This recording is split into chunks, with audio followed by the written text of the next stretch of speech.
Welcome back to another episode of Nerdtooine in a Movie Podcast. I am your host, Nerdpool Prime. Thank you so much for joining me. As always, if you like the content, please do me a favor, like, share, subscribe. It always helps with the algorithms as well as trying to get bigger and better guests. So definitely shoot me a like, subscribe, and all that good algorithm jazz, whether you're listening to this on YouTube, iHeartRadio, Spotify, pretty much anywhere but Apple Music, Apple Podcasts, because they still have not got back to me. Looks like I'll have to submit another request. But I digress. I didn't get an episode in last week, guys. I do apologize for that. I had a lot going on. I'll admit that I've had some big losses in certain areas financially when I was trying to, sell comics and stuff like that. But then a couple days later, had some really huge come-ups. So, like I said, I didn't feel up to doing a episode last week. I felt that if I did, it would just be me complaining, and I'd rather not do that, especially on my podcast. But all that being said, I will do a shameless plug. I do have a Whatnot comic auction that will be going on when this drops. Actually, I record these the night before, so my show is at 10:30. I'll be going for a while because I've got a ton of great books. So if you are interested, do yourself a favor. Use the link in the description to find my page, for one. And two, if you have not bought anything on Whatnot yet, you get $10 off your first purchase. And my giveaway requires a $10 purchase. So if you've never bought me before, you can literally get a purchase for $10.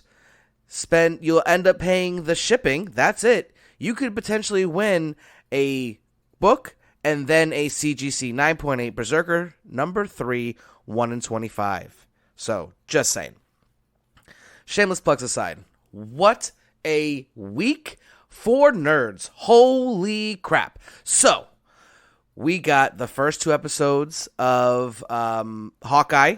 Fantastic. We'll get into that a little bit later. They also dropped part 2 of Masters of the Universe Revelations, which amazing. If you're not watching that on Netflix, I do not know what you are doing with your life.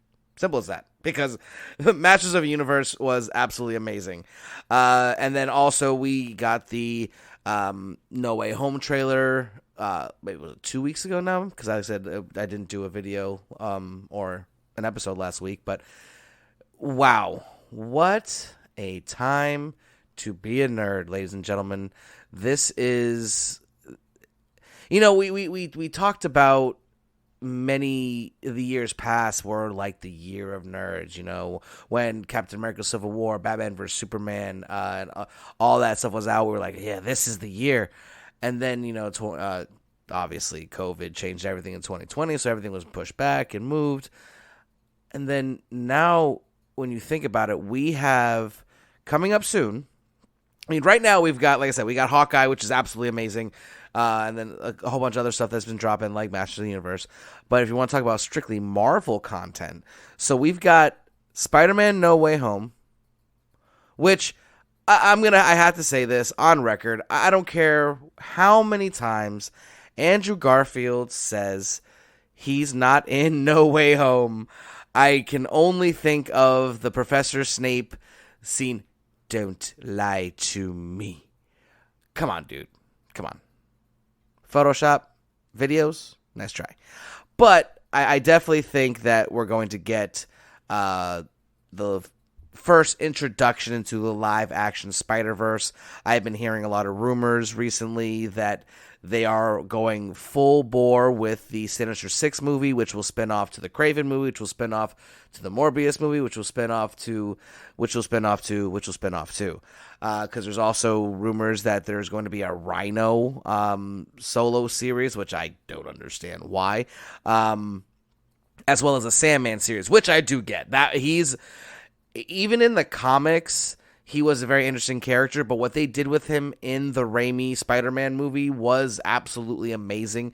It gave you a very compelling character that I would love to see more of. So I definitely have a good idea, that a good feeling about that show, at least. Now, all that being said, I do have some little bit of theories I'm going to drop about No Way Home first before I get into my reviews of Masters of the Universe and Hawkeye. So, I guess obviously we all pretty much agree at this point that there is going to be the live-action Spider-Verse. Now, I think that part of all of this is also coinciding with the events of WandaVision and Loki. Even though Loki, it's on its own little island because it is, it's the first true multiverse that we saw in the live action. I mean, we've seen different timelines, we've seen stuff like that, but Loki's on its own. But I feel like when Loki, while it is on its own, it does have a succinct timeline with certain events, like that event at the end where Jonathan Majors says we've passed the threshold. It lines up 100% with WandaVision. And the moment she becomes the Scarlet Witch. That being said, I believe that the events of No Way Home also happened at the same time. I could be wrong, and who knows at this point. But for me, I feel like that is what will lead Doctor Strange to seek out someone like Wanda, because who alive really would have the juice on par with Doctor Strange? I mean, yes, there's tons of sorcerers all over the place. You got Wong and even Mordo out there somewhere. But I do think that it's kind of understood that Wanda is just ridiculously powerful. I mean, we can go all the way back to even Captain America Civil War when she went toe-to-toe with Vision. She went, and then later on in Infinity War, she was literally destroying an Infinity Stone while holding Thanos back, while he has all the other stones, while she's literally having a mental breakdown because she's about to kill the person she loves. And she was able to hold back Thanos while doing all of that. And then you look at Endgame, when she went toe-to-toe with Thanos, who whooped the crap out of the Hulk. And then you can even look at that at What If. If you look at What If, and when she became zombie, she literally was immune to the Mind Stone's effects. And I mean, not for nothing, it probably would have taken only someone like Ultron or Doctor Strange to really take her out. So I feel like all of these, everything's connected, obviously, in the MCU, but these couple of movies and TV shows even more so. So I look at it like there's like two kind of, and then I've spoke about this before, like the Marvel universe is going to go into two separate kind of realms. There's going to be I first postulated there's going to be the space and Earth based. Now it looks like it might even be more magical, multiversal versus just outer space. Because if you look at it, you got WandaVision, messing with reality. You got Loki, time, reality, all that. Then you got Multiverse of Madness and Spider-Man No Way Home. Those four kind of just link together. And then you have something like Falcon and the Winter Soldier and Hawkeye. What's next? Moon Knight, She-Hulk, Miss Marvel. Those are all the next ones on deck. So you can, again, start to see the pattern here. And I definitely, I've said this before, I see Civil War 2 already brewing. You've obviously got two Marvels, Captain Marvel and Monica Rambeau, who will butt heads. And then you'll have the young people that'll be caught in the middle, like Kate Bishop and Kamala Khan, and Spider-Man, of course. So I definitely feel like we're gonna get that, as well as, obviously looking like we're gonna get a Kang War leading into Secret Wars. And they have announced that filming for Ant-Man the Wasp Quantumanium has wrapped filming. So that's great news, because that movie's coming out next year. And I'm actually really excited about that. The first Ant-Man movie was amazing. The second one was hit or miss. But this one, I've got a lot of hope for that. And I really think that will be a slept-on movie. And if you haven't got your Kang the Conqueror books, or your other versions of Kang, like Nathaniel Richards and Rama Tut, you might want to get on that now before it is too late. All right, so that's it for my little intro. We're going to take a little quick break here, and then I'm going to come back and we're going to talk about Masters of the Universe. And then at the end, we will talk about Hawkeye. Stay tuned.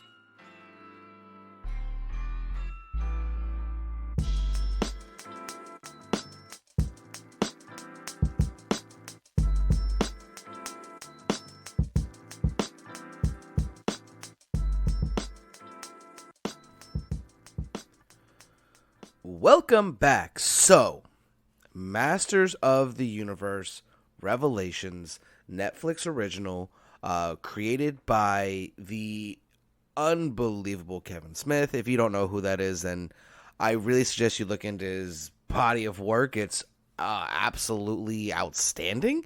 I mean, the man has done classic after classic after classic. Dogma, Jane Silent Bob Strikes Back. I mean, Clerks. You go on and on and on. Chasing Amy. I mean, you name it. This man has just came out and just done it amazingly. And this show was, lack for a better word, a revelation.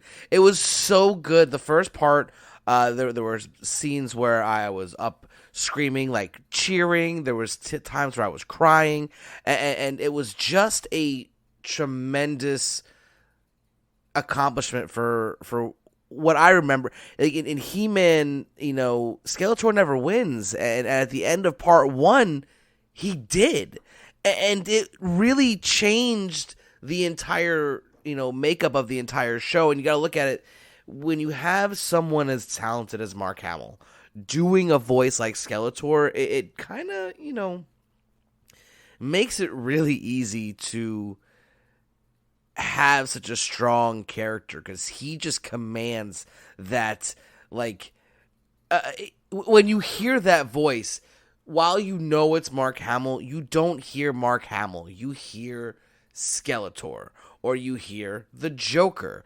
It's not like you're like, oh, there's Mark Hamill. It's like, no, there's the Joker. And you just know. And then you look at the rest of the cast. I mean, Sarah Michelle Gellar as Tila. I mean, come on. I mean, Sarah Michelle Gellar is she's known for being one of the most badass women in the nerd realm. I mean, she's Buffy the Vampire Slayer, and now here she is, Tila. I mean, who has one of the, when you first hear that it's a Master of the Universe, you think it's going to be a He-Man centered story, and it's not. This story is really Tila's story, and I loved the journey that Kevin Smith took her on. There was a couple characters who were so and like I spoke about this before in my shows, what the difference between a static and a dynamic character is. Every single character in this show was dynamic, and by that, again, I mean that they changed. They grew. They weren't just a one-note character. You look at Evelyn, who was voiced by Lena Headey. I'm sure I said that wrong. Queen Cersei from Game of Thrones. And then you got, like I said, Mark Hamill as Skeletor. Then you have like Liam Cunningham. He was obviously also in Game of Thrones, but he's a tremendous actor. He does Man at Arms. I mean, you have like Henry Rollins, Kevin Michael Richardson, Justin Long. Dennis Haysbert. You look Alan Oppenheimer, who was actually from the original series as well. Who voiced, I believe, if I'm not mistaken, Skeletor. He did Mossman in this show, and then you got Kevin Conroy even coming in, Jason Mewes. I mean, the list just goes on and on. It's just, it's really impressive the cast that was on this show. And then you go into the storytelling, and it sucks you in from the very beginning. It's like I said, you think it's going to be a He-Man show, and it's not. It's Teela kicking ass nonstop and showing, this great, super strong character like He-Man has a lot of issues. He hides things from his family, from the people he loves, and he, while he is the righteous hand of good and will in the universe, he's also this very flawed character. And that's one thing that this show didn't shy away from. I mean, it allowed the characters to have moments of weakness and not be like, even Skeletor. I mean, Skeletor had the power and he gave it up because he wanted to get some booty. I mean, like, that's not something you see from the majority of characters in stories like this. Most of the time, I mean, maybe Skeletor more so, because he's the bad guy. The bad guy always loses, but the bad guy won here. And then Evelyn took the power. Oh my God, Evelyn was so badass when she got all the power of Castle Grayskull. I mean, it just expanded on characters that you didn't think you wanted to know about. And just the fight scenes were obviously awesome. There was a great, I call him He-Hulk.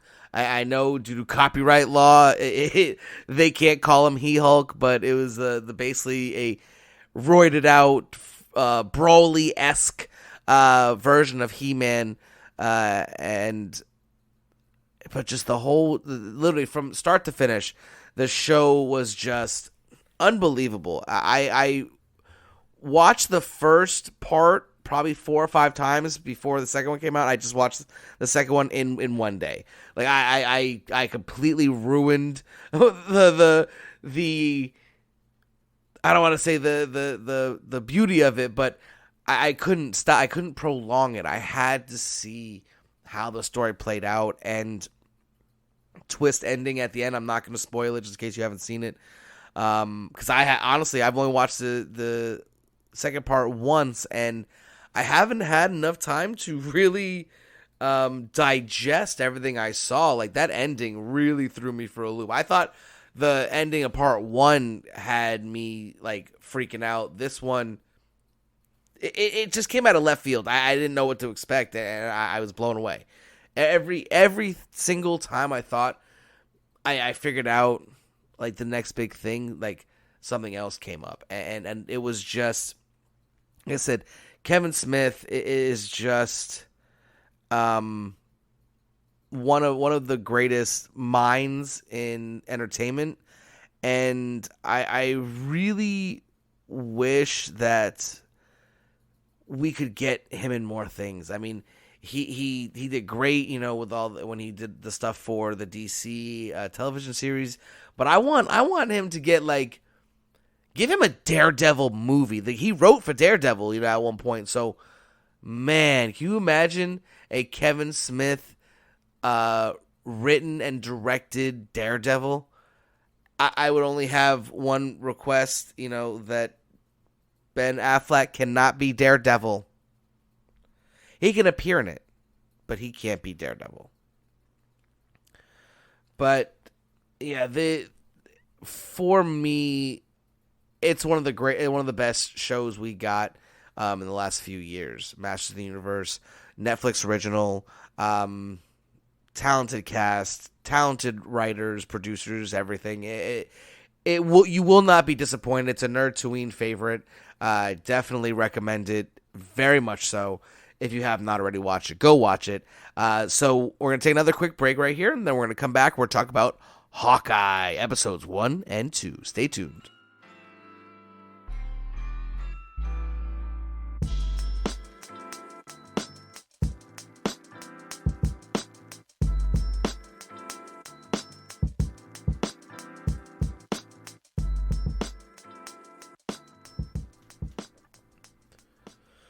Welcome back. So, Hawkeye, Disney Plus original series, dropped this week, the first 2 episodes, and I must say I think they did such a great job introducing Kate Bishop. I was a little worried about how they were going to portray her, and I'm so glad that I was wrong. For me, these first 2 episodes rank the best out of all of the Disney Plus original shows after the first 2 episodes, because like Loki was really good for the first episode, the second one was kind of okay, and the third one was where it picked up again. And then you look at WandaVision, the first 2 were the sitcom ones that were kind of crazy. Falcon and the Winter Soldier, it was a lot of just introducing the players, and I feel like this is going to be such a great show. Now, mind you, it also happens to have one of the biggest actors in any of the Disney Plus shows to date. I mean, this is Jeremy Renner, who has been playing Hawkeye since Thor. Was it Thor?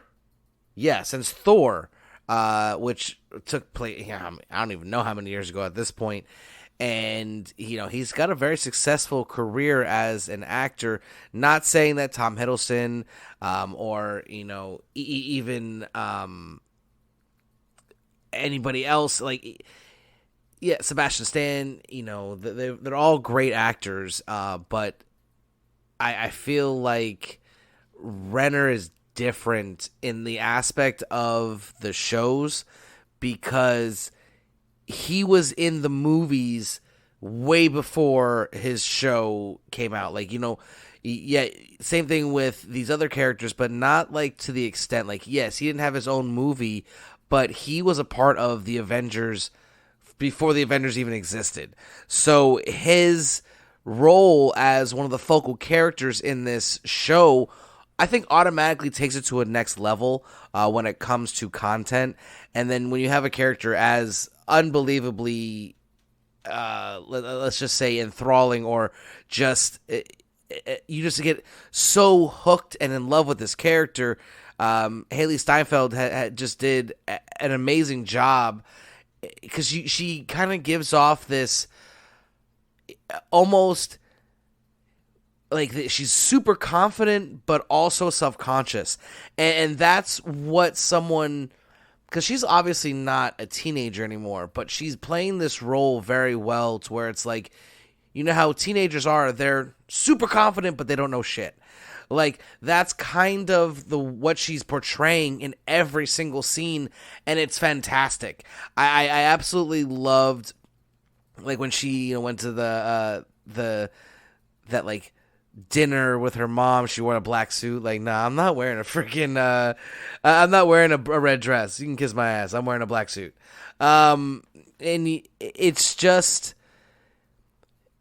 you don't ever wonder or question whether or not Kate Bishop can do what she's doing. Because when in the fight scene, she's not overpowering these guys. She's using real takedowns and what someone of her stature compared to these bigger people would have to do. She's not punching them in the face and they're getting knocked out. They didn't give her any weird abilities where she has the best kick in the world. You know what I mean? She's a great best archer. I mean, she's practiced her whole life to be this person, because all the, she fences, she's gymnastics, taekwondo, all this other stuff. And then I did like how they went back to Avengers, and she just, sees Hawkeye just kicking ass, and she's like, Mom, after Dad dies, Mom says, I'll give you anything you need. What do you need? I need a bow and arrow. Like, you knew that was coming. Like, that was beautifully done. Like, even though it, like, you could see the breadcrumbs, it still felt great getting it at that point. I need a bow and arrow. And can we all agree? I don't know if anyone else caught this right away, but, Tony Dalton's character, Jake Duquesne, I think that's how you say his last name, was, for me, the second I saw him, I was like, that's the bad guy. That's a bad guy right there. That's a bad guy. And obviously, if you don't know, that his character is the swordsman. Swordsman? Is that what it is? Hold on. The swordsman. I think so. Swordsman. Yeah, swordsman.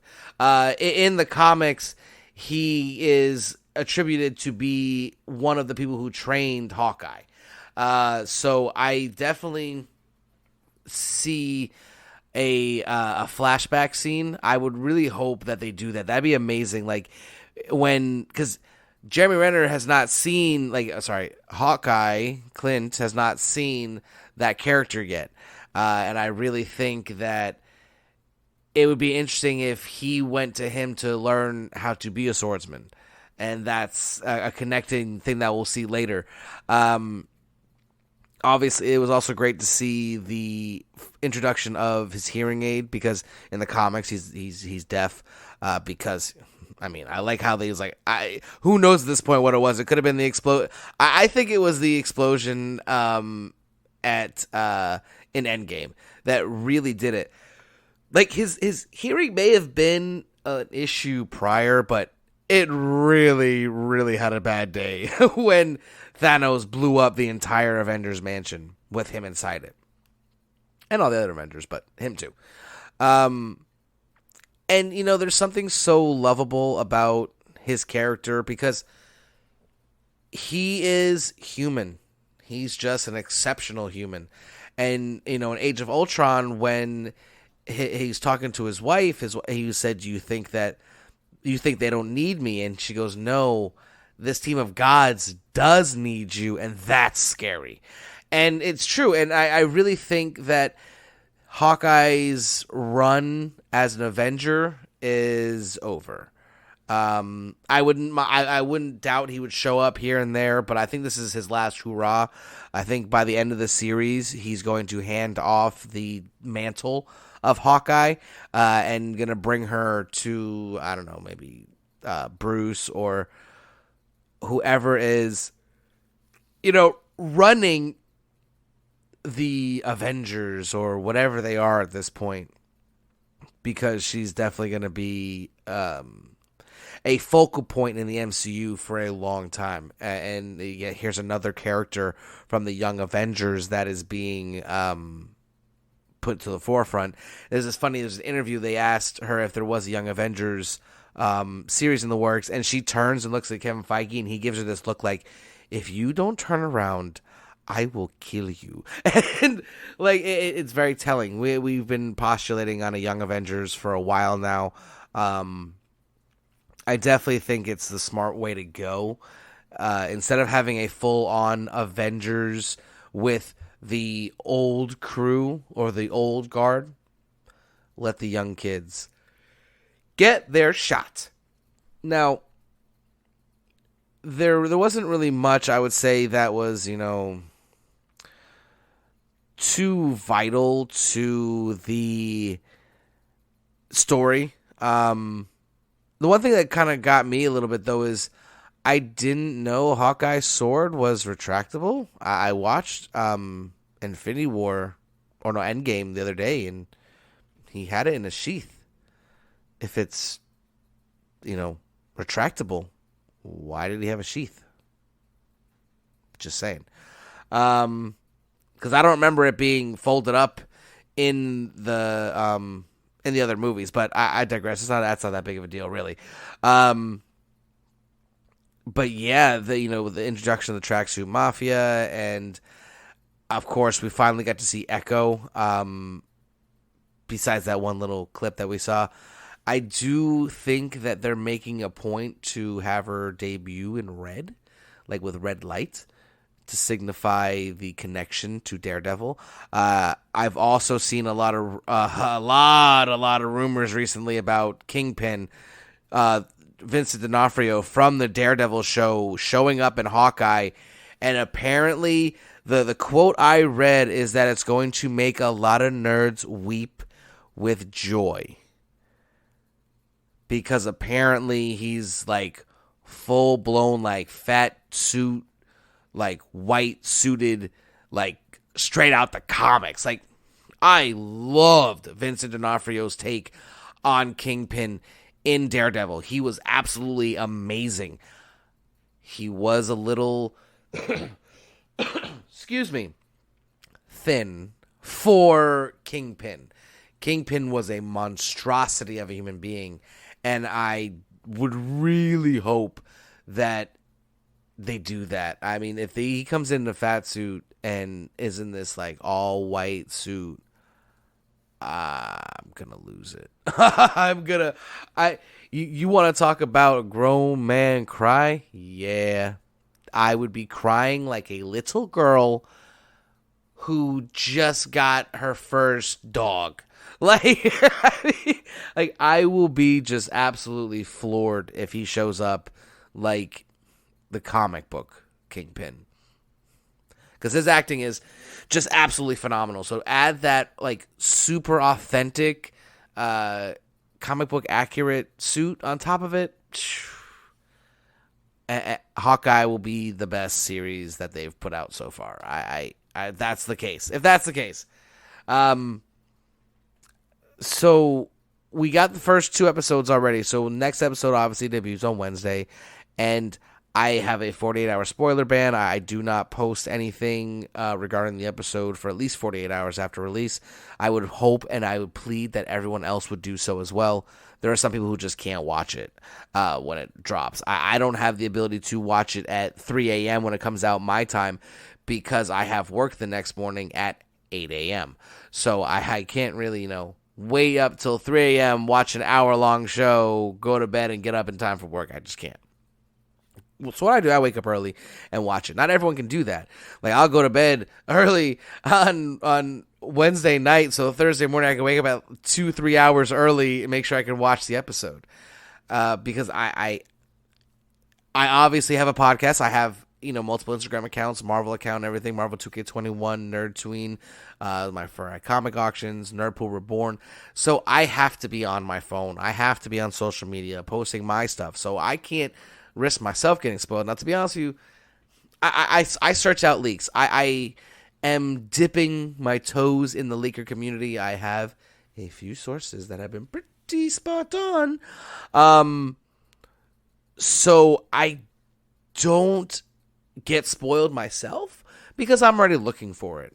But I want there to be, I really wish that we could all come together as a community and stop spoiling everything. Like, the episode drops at 3 a.m. and at 3:05 there's the spoiler for the episode on Instagram all over everyone's feeds. Like, that's ridiculous. It absolutely is ridiculous. So hopefully all my efforts will become fortuitous and I will get everyone to jump on board. But that's all I have for you this week. I do want to take a couple minutes here at the end just to, again, express how thankful I am for anyone who listens and for anyone who comes on the show or anything. It really means a lot to me. I do this for me as much as I try to do it for anyone who's listening. So I'm going to continue to do it regardless of how many listens I have. And I just hope that anyone who's listening likes the content because I do work really hard. There is a lot of things that I have in the works. Hopefully, I can secure an interview with Ross Ritchie, who I've been going back and forth with about an interview for like 6 months, I think. For those of you who don't know, Ross Ritchie is the most important man at Boom Studios, who Something's Killing the Children, Berserker, Proctor Valley Road. I mean, so many Power Rangers, so many great titles. Eve, and I just want to say thank you if you're listening at this point. It's now 35 minutes in, and it means the world to me. If you got to this point, please do me a favor and just leave a comment and just say I made it. And I know what you mean. So until next time, this is Nerdpool Prime signing off.